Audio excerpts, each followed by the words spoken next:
কুমিল্লা ১৪গ্রাম উপজেলা শুভপুর ইউনিয়নের দুর্গাপুর যুব সমাজ কর্তৃক আয়োজিত ডাবল এলইডি ব্যাডমিন্টন টুর্নামেন্টের শুভ উদ্বোধন খেলা অনুষ্ঠিত হয়।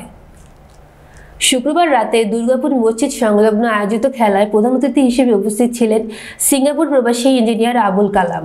বিশিষ্ট শিক্ষানুরাগী সমাজসেবক মাস্টার ইউসুফের সভাপতিত্বে বিশেষ অতিথি হিসেবে উপস্থিত বিশিষ্ট ব্যবসায়ী মোহাম্মদ মানিক, প্রবাসী আব্দুল মান্নান, বিশিষ্ট ব্যবসায়ী আব্দুল মুমিন, বিশিষ্ট ব্যবসায়ী জামাল উদ্দিন, বিশিষ্ট ব্যবসায়ী আব্দুর রাজ্জাক, প্রবাসী ইয়াসিন, বিশিষ্ট ব্যবসায়ী দিদারুল আলম। আয়োজিত খেলাটি পরিচালনা করেন বিশিষ্ট শিক্ষানুরাগী মোহাম্মদ শাহিন আলম জীবন। উক্ত খেলায় স্পন্সর কুয়েল কফি হাউস, স্বত্বাধিকারী মোহাম্মদ ইমন মজুমদার, মোহাম্মদ শরীফ, ফয়সাল, শামীম, অনিক, মাসুম, নয়ন সহ দুর্গাপুর যুব সমাজ সংগঠনের বিভিন্ন নেতৃবৃন্দ উপস্থিত ছিলেন। আয়োজিত অনুষ্ঠানে অতিথিবৃন্দ খেলার পরিচালনা কমিটির সকলকে ধন্যবাদ জানান এমন একটি খেলার আয়োজন করার জন্য।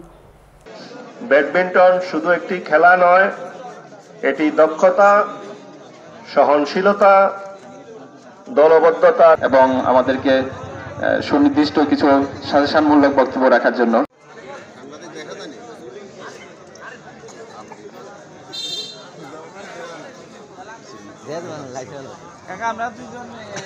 টুর্নামেন্টের আয়োজন যারা করেছে, এত সুন্দর একটি পরিবেশ যারা তৈরি করেছে, যাদের মহৎ